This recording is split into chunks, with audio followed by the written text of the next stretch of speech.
ಎಲ್ಲರಿಗೂ ನನ್ನ ನಮಸ್ಕಾರಗಳು. ಸರ್ಕಾರಿ ಪ್ರೌಢಶಾಲೆ ತಮ್ಮ ಶಾಲೆ ಹೆಸರನ್ನು ಬರ್ಕೊಳ್ತಕ್ಕಂಥ ತಾಲೂಕಾ ಮತ್ತು ಜಿಲ್ಲೆ 2024 ಮತ್ತು 25ನೇ ಸಾಲಿನ ದಸರಾ ರಜೆಯ ಗೃಹಪಾಠ ತರಗತಿ 10ನೇ ವಿಷಯ ಗಣಿತ ದಿನಾಂಕ 3 ಅಕ್ಟೋಬರ್ 2024ರಿಂದ 20 ಅಕ್ಟೋಬರ್ 2024ರವರೆಗೆ ಈ ಒಂದು ಗಣಿತ ವಿಷಯಕ್ಕೆ ಸಂಬಂಧಪಟ್ಟಿರುವಂತೆ ಗೃಹಪಾಠ ಯೋಜನೆಯನ್ನು ಮಾಡಿರುತ್ತೇನೆ. ಈ ಒಂದು ವಿಡಿಯೋದ ಡಿಸ್ಕ್ರಿಪ್ಷನ್ ಬಾಕ್ಸ್ ನಲ್ಲಿ ಈ PDF ಲಿಂಕ್ ಅನ್ನು ಕೂಡ ಲಭ್ಯವಿರುತ್ತೆ. ಅದನ್ನು ತಾವು ಡೌನ್ಲೋಡ್ ಕೂಡ ಮಾಡ್ಕೊಳ್ಳಬಹುದು ಅಂತ ಹೇಳುತ್ತಾ ಈಗ ಅದನ್ನು ನೋಡ್ತಾ ಹೋಗೋಣ. ಕ್ರಮ ಸಂಖ್ಯೆ, ದಿನಾಂಕ, ಸಾಮರ್ಥ್ಯಗಳು ಅಥವಾ ಲೆಕ್ಕಗಳು, ವಾರ್ಷಿಕ ಪರೀಕ್ಷೆಯಲ್ಲಿ ಪಡೆಯಬಹುದಾದ ಅಂದಾಜು ಅಂಕಗಳು ಅಂತ ಅಂದ್ರೆ ಎಷ್ಟು ಅಂಕದಲ್ಲಿ ಆ ಪ್ರಶ್ನೆಗಳನ್ನ ಪರೀಕ್ಷೆಯಲ್ಲಿ ಕೇಳಬಹುದು ಅನ್ನುವಂಥದ್ದನ್ನ ಇಲ್ಲಿ ಅಂಕಗಳನ್ನು ಕೂಡ ಕೊಡಲಾಗಿದೆ ಅಂತ.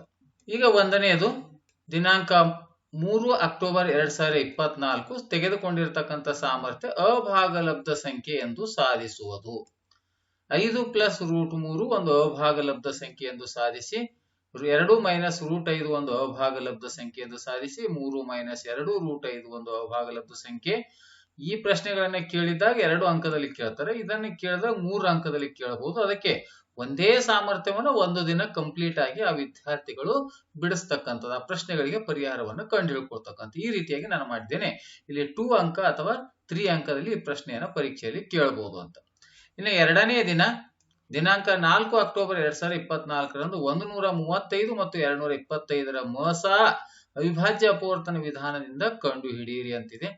ಅದೇ ರೀತಿ 867 ಮತ್ತು 250ರ ಮಸ ಅವಿಭಾಜ್ಯ ಅಪವರ್ತನ ಅಂದ್ರೆ ಅವಿಭಾಜ್ಯ ಅಪವರ್ತನಗಳ ವಿಧಾನದಿಂದ ಈ 3 ಪ್ರಶ್ನೆಗಳಿಗೆ ಪರಿಹಾರವನ್ನು ಕಂಡು ಹಿಡ್ಕೊಳ್ತಕ್ಕಂಥದ್ದು. ಅದೇ ರೀತಿ ಇಲ್ಲಿ ಅಂಕಗಳನ್ನ ನಾನು ಇವೆರಡನ್ನ ಸೇರಿಸಿ ಕೊಟ್ಟಿದ್ದೇನೆ. ಲಸ ಕಂಡು ಹಿಡಿಯೋದು ಇದು 5ನೇ ತಾರೀಕು, ಮೂರನೇ ದಿನ ಅದೇ ಸಂಖ್ಯೆಗಳನ್ನು ತೆಗೆದುಕೊಂಡು ಲಸ ಅವಿಭಾಜ್ಯ ಅಪವರ್ತನದಿಂದ ಕಂಡು ಹಿಡಿಯಿರಿ. ಸೇಮ್ ಪ್ರಶ್ನೆಗಳಿವೆ, ಬಟ್ ಅಲ್ಲಿ ಮೇಲ್ಗಡೆ ಮಸ, ಕೆಳಗಡೆ ಲಸಗಳನ್ನ ಕಂಡು ಹಿಡಿತಕ್ಕಂಥದ್ದು. ಈ ಪ್ರಶ್ನೆಗಳಿಗೆ 2 ಅಂಕ ಅಥವಾ 3 ಅಂಕಗಳನ್ನು ತೆಗೆದುಕೊಂಡಿದ್ದೇನೆ. ಇಲ್ಲಿ ಇನ್ನೂ ಒಂದು ದಿನ ಅಂದ್ರೆ 6ನೇ ತಾರೀಕು ಅಂದ್ರೆ 4ನೇ ದಿನದ ಕೂಡ ತೆಗೆದುಕೊಂಡಿದ್ದೇನೆ. ಲಸ ಮತ್ತು ಮಸ ಕಂಡು ಹಿಡಿದು ತಾಳೆಯನ್ನು ನೋಡುವುದು. ಈ 3ರಲ್ಲಿ ಒಂದು ಪ್ರಶ್ನೆ 100% ಆಗಿ ಕೇಳುವಂತ ಪ್ರಶ್ನೆ. ಕೆಲವೊಂದು ಬಾರಿ 2 ಅಂಕದಲ್ಲಿ ಕೇಳಬಹುದು, ಕೆಲವೊಂದು ಸರಿ 3 ಅಂಕದಲ್ಲಿ ಕೇಳಬಹುದು. ಹಾಗಾಗಿ 2 ಬಾರ್ 3 ಅಂತ ತೆಗೆದುಕೊಂಡಿದ್ದೀನಿ. ಈ ಮೇಲಿನ ಪ್ರಶ್ನೆಗಳು ಸಾಮಾನ್ಯವಾಗಿ ಕೇಳಿದರೆ 2 ಅಂಕ, ಕೆಳಗಿನ ಪ್ರಶ್ನೆಗಳನ್ನ ಕೇಳಿದರೆ ಇದನ್ನ 3 ಅಂಕಗಳಲ್ಲಿ ಕೇಳುತ್ತಾರೆ ಅಂತಕ್ಕಂಥ. ಇದು 4ನೇ ದಿನದಾಯ್ತು. ಈಗ 5ನೇ ದಿನ ಅಂದ್ರೆ ಅಕ್ಟೋಬರ್ 7ನೇ ತಾರೀಕು, 7-10-2024 ರೇಖಾತ್ಮಕ ಸಮೀಕರಣಗಳ ಜೋಡಿಯನ್ನ ಆದೇಶ ವಿಧಾನದಿಂದ, ಇಲ್ಲಿ ಆದೇಶ ವಿಧಾನ ಮತ್ತು ವರ್ಜಿಸುವ ವಿಧಾನ ಎರಡನ್ನ ತೆಗೆದುಕೊಂಡಿದ್ದೇನೆ ನಾನು. ಇಲ್ಲಿ ಆದೇಶ ವಿಧಾನದಿಂದ 4 ಪ್ರಶ್ನೆಗಳನ್ನ ಕೊಟ್ಟಿದ್ದೇನೆ. ಅದೇ ರೀತಿ ಅದೇ ಪ್ರಶ್ನೆಗಳನ್ನ ವರ್ಜಿಸುವ ವಿಧಾನದಿಂದ ಕೂಡ 4 ಪ್ರಶ್ನೆಗಳನ್ನ ಕೊಟ್ಟಿದ್ದೇನೆ. ಪ್ರಶ್ನೆಗಳು ಸೇಮ್ ಇವೆ, ಯಾಕಂದ್ರೆ ವಿದ್ಯಾರ್ಥಿಗಳು ಇವುಗಳನ್ನ ಬಿಡಿಸಿದಾಗ ಉತ್ತರಗಳು ಅವುಗಳನ್ನ ಸರಿ ಇದೆ ಅಥವಾ ತಪ್ಪಿದೆ ಅಂತ ನೋಡ್ಕೊಳ್ಳಿಕ್ಕೂ ಕೂಡ ಸಹಾಯ ಆಗುತ್ತೆ ಅಂತ ಅನ್ನುವ ಉದ್ದೇಶದಿಂದ ಅಂದ್ರೆ ಈ 2 ವಿಧದ ಪ್ರಶ್ನೆಗಳಲ್ಲಿ ಒಂದು 5ನೇ ದಿನ, ಮತ್ತೊಂದು 6ನೇ ದಿನ ಬಿಡಿಸ್ತಕ್ಕಂಥದ್ದು. ಇಲ್ಲಿ 7 ಅಕ್ಟೋಬರ್, ಇದು 8 ಅಕ್ಟೋಬರ್ 2 ದಿನ ಆದೇಶ ವಿಧಾನದಿಂದ 1 ದಿನ, ವರ್ಜಿಸುವ ವಿಧಾನದಿಂದ 1 ದಿನ ಬಿಡಿಸಿದಾಗ ಇಲ್ಲಿ ಆ ವಿದ್ಯಾರ್ಥಿಗಳು ವಾರ್ಷಿಕ ಪರೀಕ್ಷೆಯಲ್ಲಿ 2 ಅಂಕಗಳನ್ನ ಪಡೆಯಬಹುದು ಅಂತ. ನೆಕ್ಸ್ಟ್ ಮುಂದಿನ ಸಾಮರ್ಥ್ಯವನ್ನು ನೋಡ್ತಾ ಹೋಗೋಣ. 8ನೇ ದಿನ ಅಂದ್ರೆ ಅಕ್ಟೋಬರ್ 10ರಂದು ಸಾಮರ್ಥ್ಯ ಯಾವುದು ಅಂದ್ರೆ ವರ್ಗ ಸಮೀಕರಣದ ಮೂಲಗಳನ್ನ ಕಂಡು ಹಿಡಿಯುವುದು. ಇದು ಎರಡೂ ಕಡೆಗೆ ನಮಗೆ ಹೆಲ್ಪ್ ಆಗುತ್ತೆ. ಒಂದು ಶೂನ್ಯತೆಗಳನ್ನ ಕಂಡುಹಿಡಿಯಿರಿ ಮತ್ತು ಮೂಲಗಳನ್ನ, ಬಹುಪದೋಕ್ತಿಯಲ್ಲಿ ಕೂಡ ಹೆಲ್ಪ್ ಆಗುತ್ತೆ. x² + x - r = 0 ಈ ವರ್ಗ ಸಮೀಕರಣದ ಮೂಲಗಳನ್ನ ಕಂಡುಹಿಡಿಯಿರಿ ಅಂತ 4 ಪ್ರಶ್ನೆಗಳನ್ನ ಕೊಡಲಾಗಿದೆ. ಇದಕ್ಕಾಗಿ 2 ಅಂಕಗಳನ್ನ ಇಲ್ಲಿ ಕೊಡಲಾಗಿದೆ ಅಂತಕ್ಕಂಥದ್ದು.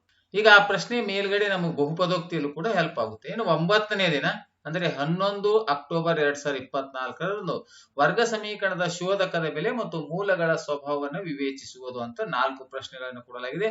ಇದು ಕೂಡ ವಾರ್ಷಿಕ ಪರೀಕ್ಷೆಯಲ್ಲಿ 2 ಅಂಕದಲ್ಲಿ ಕೇಳುವಂತ ಪ್ರಶ್ನೆ.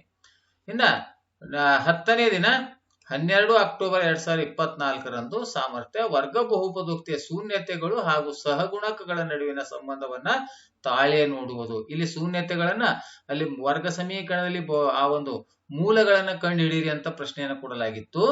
ಇಲ್ಲಿ ಅವುಗಳಿಗೆ ಶೂನ್ಯತೆಗಳನ್ನು ಕೂಡ ಕಂಡು ಹಿಡಿತಕ್ಕಂಥ, ಅಲ್ಲಿ ಸಮಚಿಹ್ನೆ ಇತ್ತು, ಇಲ್ಲಿ ಸಮಚಿಹ್ನೆ ಇರೋದಿಲ್ಲ, ಆದ್ರೂ ಕೂಡ ಒಂದೇ ರೀತಿಯಲ್ಲಿ ನಾವುಗಳನ್ನ ಶೂನ್ಯತೆಗಳು ಮತ್ತು ಮೂಲಗಳನ್ನ ಕಂಡು ಹಿಡಿತೀವಿ. ಇಲ್ಲಿ ಸಮಚಿಹ್ನೆ ಇರೋದಿಲ್ಲ, ಅಲ್ಲಿ ಸಮಚಿಹ್ನೆ ಇರುತ್ತೆ, ಅಷ್ಟೇ ವ್ಯತ್ಯಾಸ.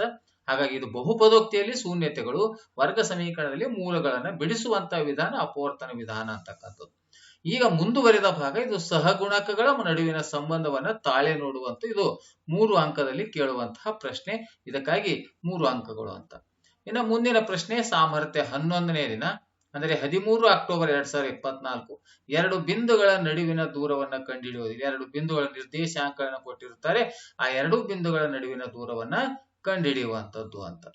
ನೆಕ್ಸ್ಟ್ ಅದೇ ರೀತಿ ಭಾಗ ಪ್ರಮಾಣ ಸೂತ್ರವನ್ನು ಬಳಸಿ 12ನೇ ದಿನ ಅಂದ್ರೆ ಅಕ್ಟೋಬರ್ 14ರಂದು ಇಲ್ಲಿನ ರೇಖಾಖಂಡ ಅಂದ್ರೆ ಭಾಗ ಪ್ರಮಾಣ ಸೂತ್ರವನ್ನು ಬಳಸಿ ಆ ಬಿಂದುವಿನ ನಿರ್ದೇಶಾಂಕಗಳನ್ನು ಕಂಡುಹಿಡಿಯುವಂತ 4 ಪ್ರಶ್ನೆಗಳನ್ನು ಕೊಡಲಾಗಿದೆ. ಇದಕ್ಕಾಗಿ ನಿರ್ದಿಷ್ಟಪಡಿಸಿರುವಂತಹ ಅಂಕಗಳು ಎಷ್ಟು ಅಂದ್ರೆ ಈ ಪ್ರಶ್ನೆಗಳನ್ನು ಕೊಟ್ಟಿದ್ದಾಗ 3 ಅಂಕದಲ್ಲಿ ಆ ಪ್ರಶ್ನೆಗಳನ್ನ ಕೇಳುತ್ತಾರೆ ಅನ್ನುವಂಥದ್ದು. ಇನ್ನ ನೆಕ್ಸ್ಟ್ ಮುಂದಿನ ಅದು 13ನೇ ದಿನದು ಅಕ್ಟೋಬರ್ 15 ಅಕ್ಟೋಬರ್ 2024ರಂದು ಇಲ್ಲಿ 2 ಪ್ರಮೇಯಗಳಿವೆ. ಆ 2 ಪ್ರಮೇಯಗಳನ್ನ ಥಿಯಲ್ಸ್ನ ಮೂಲ ಸಮಾನುಪಾತತೆ ಪ್ರಮೇಯವನ್ನು ನಿರೂಪಿಸಿ ಸಾಧಿಸಿ ಇದನ್ನ 5 ಟೈಮ್ಸ್, ಇದು ಕೂಡ 5 ಟೈಮ್ಸ್ ಅನ್ನ ಅದನ್ನ ಬರೀತಕ್ಕಂಥದ್ದು. ಇವುಗಳನ್ನ ಬರೆದು ಪರ್ಫೆಕ್ಟ್ ಆಗಿದ್ದರೆ ಇಲ್ಲಿ 4 ಅಂಕಗಳು ವಿದ್ಯಾರ್ಥಿಗಳು ಪಡೆಯಬಹುದು ಅಂತ. ಇನ್ನು ನೆಕ್ಸ್ಟ್ ಅದೇ ರೀತಿಯಾಗಿ ಮತ್ತೊಂದು ಮುಂದಿನ ಸಾಮರ್ಥ್ಯ 14ನೇ ದಿನ 16 ಅಕ್ಟೋಬರ್ 2024ರಂದು ಬಿಡಿಸುವಂತಹ ಸಾಮರ್ಥ್ಯ ಪ್ರಶ್ನೆಗಳು. ಸಮಾಂತರ ಶ್ರೇಣಿ ಎನ್ನನೇ ಪದವನ್ನ ಕಂಡುಹಿಡಿಯುವುದು. ಇಲ್ಲಿ 4 ಪ್ರಶ್ನೆಗಳನ್ನ ಕೊಡಲಾಗಿದೆ. ಈ ಪ್ರಶ್ನೆಗಳು ಡಿ ಬೆಲೆ ಮೈನಸ್ ಬರ್ತಕ್ಕಂಥದ್ದು, ಪ್ಲಸ್ ಬರುವಂತದ್ದು, ಬೆಲೆಗಳಲ್ಲಿ ಮೈನಸ್ ಚಿಹ್ನೆಗಳನ್ನು ಬಂದಿರತಕ್ಕಂಥ ಈ ರೀತಿ ಎಲ್ಲ ರೀತಿಯ ಪ್ರಶ್ನೆಗಳನ್ನ ತೆಗೆದುಕೊಂಡು ಇದು 2 ಅಂಕದಲ್ಲಿ ಕೇಳುವಂತ ಪ್ರಶ್ನೆ ಸಾಮಾನ್ಯವಾಗಿ. ಇನ್ನು ಮುಂದಿನ ಸಾಮರ್ಥ್ಯ ಸಮಾಂತರ ಶ್ರೇಣಿಯ ಎನ್ ಪದಗಳ ಮೊತ್ತ ಕಂಡುಹಿಡಿಯುವುದು. ಸಾಮಾನ್ಯವಾಗಿ ಈ ಪ್ರಶ್ನೆಯನ್ನ 3 ಅಂಕದಲ್ಲಿ ಕೇಳ್ತಾರೆ ಕಾಮನ್ ಆಗಿ. ಹಾಗಾಗಿ ಇಲ್ಲಿ 15ನೇ ದಿನ 17 ಅಕ್ಟೋಬರ್ 2024 ಅಂದ್ರೆ ಇಲ್ಲಿವರೆಗೆ ಇನ್ನು ಕೇವಲ ಮುಂದೆ 3 ದಿನ ಉಳಿತು. ಕೇವಲ ಎಷ್ಟು ದಿನ ಉಳಿತು? 3 ದಿನ. ಆ 3 ದಿನದಲ್ಲಿ ಇಲ್ಲಿ ಪ್ರತಿಯೊಂದು ದಿನ ಒಂದೊಂದು ಸಾಮರ್ಥ್ಯವನ್ನ ಮಾತ್ರ ಬಿಡಿಸ್ತಾ ಬಂದೀವಿ. ಈಗ ನೆಕ್ಸ್ಟ್ ಮುಂದಿಂದು 16ನೇ ದಿನ, ನಾವು 16ನೇ ದಿನ ಆ ಸಾಮರ್ಥ್ಯಗಳು ಅಂದ್ರೆ ಅಕ್ಟೋಬರ್ 18ರಂದು ನಾವು ಈಗಾಗಲೇ ಬಿಡಿಸಿರುವಂತಹ ಸಾಮರ್ಥ್ಯಗಳು, ಅವುಗಳಲ್ಲಿ ಅರ್ಧ ಪ್ರಮಾಣ ಅಂದ್ರೆ √2 ಒಂದು ಅಭಾಗಲಬ್ಧ ಸಂಖ್ಯೆ ಎಂದು ಸಾಧಿಸಿ ಮಸ ಅವಿಭಾಜ್ಯ ಅಪವರ್ತನದಿಂದ ಕಂಡುಹಿಡಿಯಿರಿ, ಲಸ ಕಂಡುಹಿಡಿಯಿರಿ, ಮಸ ಮತ್ತು ಲಸ ಕಂಡುಹಿಡಿದು ತಾಳೆ ನೋಡಿ ಮತ್ತು ಆದೇಶ ವಿಧಾನದಿಂದ ಬಿಡಿಸಿ ಮತ್ತೆ ವರ್ಜಿಸುವ ವಿಧಾನದಿಂದ ಬಿಡಿಸಿ ಮತ್ತೆ ರೇಖಾತ್ಮಕ ಸಮೀಕರಣಗಳ ಜೋಡಿಯನ್ನು ನಕ್ಷೆಯ ಸಹಾಯದಿಂದ ಬಿಡಿಸಿ ಮತ್ತೆ ಇಲ್ಲಿ ಪುನರಾವರ್ತನೆ ಮಾಡಿಕೊಳ್ತಕ್ಕಂಥದ್ದು. ಒಟ್ಟು 15 ರೀತಿಯ ಪ್ರಶ್ನೆಗಳನ್ನ ಅಲ್ಲಿ ತೆಗೆದುಕೊಂಡು 15 ದಿನ ದಿನಕ್ಕೊಂದು ರೀತಿಯ ಪ್ರಶ್ನೆಗಳನ್ನ ಬಿಡಿಸಿದ್ದೆವು. ಆ 15 ದಿನ ಆದ ನಂತರ 16 ದಿನಗಳಲ್ಲಿ 16ನೇ ದಿನ ಅಂದ್ರೆ 18ನೇ ಅಕ್ಟೋಬರ್ ದಿನ ಆ 7 ಪ್ರಶ್ನೆಗಳನ್ನ ಮತ್ತೆ ಪುನರಾವರ್ತನೆಯನ್ನ ಮಾಡುವಂಥದ್ದು.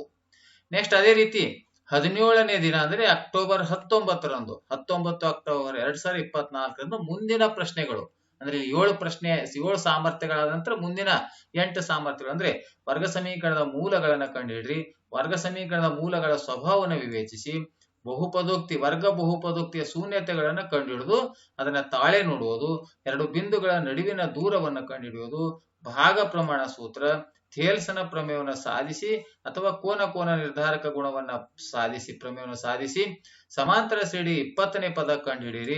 ಅದೇ ರೀತಿ ಸಮಾಂತರ ಶ್ರೇಣಿ 20 ಪದಗಳ ಮೊತ್ತವನ್ನ ಕಂಡುಹಿಡಿಯಿರಿ. ಮೊದಲ 15 ದಿನ ನಾನು ತೆಗೆದುಕೊಂಡಿರುವ ಸಾಮರ್ಥ್ಯವನ್ನ 17 ಮತ್ತು 16 ಮತ್ತು 17 ಅಂದ್ರೆ 16 ಮತ್ತು 17 ಅಂದ್ರೆ ಏನು, 18 ಮತ್ತು 19ನೇ ತಾರೀಕು ಆ ಮೊದಲನೇ ದಿನ 7 ಸಾಮರ್ಥ್ಯಗಳನ್ನು ಬಿಡಿಸ್ತಕ್ಕಂಥದ್ದು, 2ನೇ ದಿನ 8 ಸಾಮರ್ಥ್ಯಗಳು ಮತ್ತೆ ಪುನರಾವರ್ತನೆಯನ್ನು ಇಲ್ಲಿ ಮಾಡ್ತಕ್ಕಂಥ. ಮೇಲ್ಗಡೆ 15 ದಿನ ನಾವು ಪ್ರತಿಯೊಂದು ದಿನ ಒಂದೊಂದು ಸಾಮರ್ಥ್ಯ ಬಿಡಿಸಿರ್ತಕ್ಕಂಥ 2 ದಿನ ಪುನರಾವರ್ತನೆಯನ್ನು ಮಾಡ್ಕೊಳ್ತಕ್ಕಂಥದ್ದು.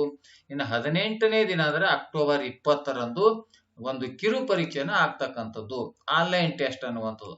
ಇಲ್ಲಿ ನಾನು ಒಂದು ಗೂಗಲ್ ಫಾರ್ಮ್ ಅನ್ನ ರೆಡಿ ಮಾಡಿ ಅದಕ್ಕೆ ಅಥವಾ ಕ್ವಿಜ್ಜಿ ಅಂತ ಆ್ಯಪ್ ಇದೆಯಲ್ಲ ಅದರ ಮುಖಾಂತರವಾಗಿ ನಾನು ಇಲ್ಲಿ ಈ ಸಾಮರ್ಥ್ಯಗಳಿಗೆ ಸಂಬಂಧಪಟ್ಟಿರುವಂತೆ ಪ್ರಶ್ನೆಗಳನ್ನ ಮಾಡಿ ಒಂದು ಕಿರು ಪರೀಕ್ಷೆಯನ್ನು ಕೊಡುವ ರೀತಿಯಲ್ಲಿ ನಾನು ಕೊನೆಯ ದಿನ ಅಂದ್ರೆ 20ನೇ ಅಕ್ಟೋಬರ್ 2024 ಕೊನೆಯ ದಿನ ನಮಗೆ ರಜೆ 20ರವರೆಗೆ ರಜೆ ಇದೆ.